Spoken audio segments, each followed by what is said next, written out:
ಇನ್ನು ಸುಧಾಮನ ಪತ್ನಿ ಸುಶೀಲೆ ಹೆಸರಿಗೆ ತಕ್ಕಂತೆ ಸದ್ಗುಣಗಳ ಗಣಿಯಾಗಿದ್ಲು. ಅವಳು ಸುಧಾಮನ ಭಕ್ತಿಯನ್ನ ಮತ್ತು ಜ್ಞಾನವನ್ನ ಮನಸ್ಸಿನಿಂದ ಗೌರವಿಸ್ತಾ ಇದ್ಲು. ಆದರೆ ತನ್ನ ಪುಟ್ಟ ಮಕ್ಕಳು ಹಸಿವಿನಿಂದ ಕಂಗಾಲಾಗಿ ಮಲಗೋದನ್ನ ನೋಡಿ ತಾಯಿಯಾಗಿ ಅವಳ ಕರುಳು ಹರಿದು ಹೋಗ್ತಾ ಇತ್ತು. ಮಕ್ಕಳು ಹಸಿವಿನಿಂದ ಅಮ್ಮ ಹೊಟ್ಟೆ ಹಸಿತಾ ಇದೆ, ಇವತ್ತಾದರೂ ನಮಗೆ ತಿನ್ನಲು ಏನಾದರೂ ಸಿಗುತ್ತಾ ಅಂತ ಕೇಳ್ತಾ ಇದ್ದಾಗ ಸುಶೀಲೆ ಬಳಿ ಉತ್ತರವಿಲ್ಲದೆ ಕಣ್ಣೀರು ಸುರಿಸ್ತಾ ಇದ್ಲು. ಅವಳು ಮಕ್ಕಳಿಗೆ ನೀರನ್ನ ಕುಡಿಸಿ ಕತೆಗಳನ್ನ ಹೇಳಿ ಮಲಗಿಸ್ತಾ ಇದ್ಲು. ಸುಧಾಮ ಮಾತ್ರ ತನಗಾದ ಈ ಕಷ್ಟವನ್ನ ತನ್ನ ಪೂರ್ವಜನ್ಮದ ಕರ್ಮ ಮತ್ತು ಭಗವಂತನ ಪ್ರಸಾದ ಎಂದು ಅಂದುಕೊಂಡಿರ್ತಾನೆ. ಅದನ್ನ ಬಿಟ್ಟು ಯಾರ ಮುಂದೇನು ದಾನಕ್ಕಾಗಿ ಕೈ ಚಾಚೋದಕ್ಕೆ ಹೋಗೋದಿಲ್ಲ.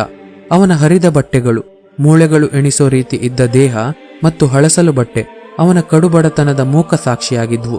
ಒಂದು ದಿನ ರಾತ್ರಿ ಮಕ್ಕಳ ಹಸಿವನ್ನ ನೋಡೋಕೆ ಆಗದೆ ಸುಶೀಲೆ ಸುಧಾಮನ ಬಳಿ ಬಂದು, ಸ್ವಾಮಿ, ನೀವು ಸದಾ ನಿಮ್ಮ ಗೆಳೆಯ ಕೃಷ್ಣನ ವೀರಗಾಥೆಗಳನ್ನ ಹೇಳ್ತೀರಿ.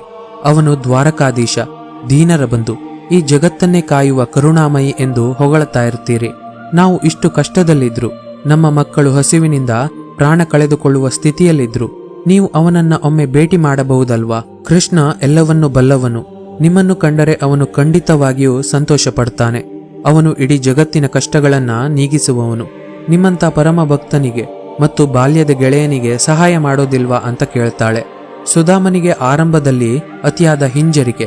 ಯಾಕೆ ಅಂದ್ರೆ ನಾವು ಒಬ್ಬ ಗೆಳೆಯನ ಬಳಿ ಸಹಾಯ ಕೇಳಲು ಹೋದ್ರೆ ಆ ಸ್ನೇಹದ ಪವಿತ್ರತೆಗೆ ಧಕ್ಕೆ ಬರಬಹುದು. ಸ್ನೇಹವು ನಿಸ್ವಾರ್ಥವಾಗಿರಬೇಕು ಎಂದು ಅವನು ಯೋಚಿಸ್ತಾನೆ.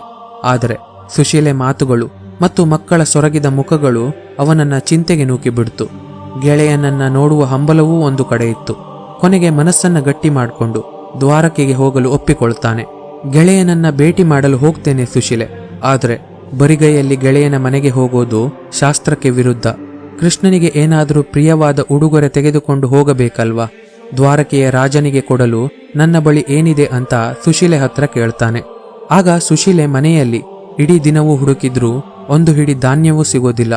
ಅವಳು ಅಕ್ಕಪಕ್ಕದ 4 ಮನೆಗಳಿಗೆ ಹೋಗಿ ಕಷ್ಟಪಟ್ಟು 4 ಹಿಡಿ ಅವಲಕ್ಕಿಯನ್ನ ತರುತ್ತಾಳೆ.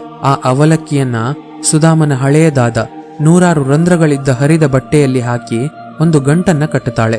ಸುಧಾಮ ಆ ಪುಟ್ಟ ಅವಲಕ್ಕಿಯ ಗಂಟನ್ನ ತನ್ನ ಪ್ರಾಣಕ್ಕಿಂತ ಹೆಚ್ಚಾಗಿ ಎದೆಗೆ ಅಪ್ಪಿಕೊಂಡು ದ್ವಾರಕೆಗೆ ಹೋಗಲು ಸಿದ್ಧನಾಗ್ತಾನೆ.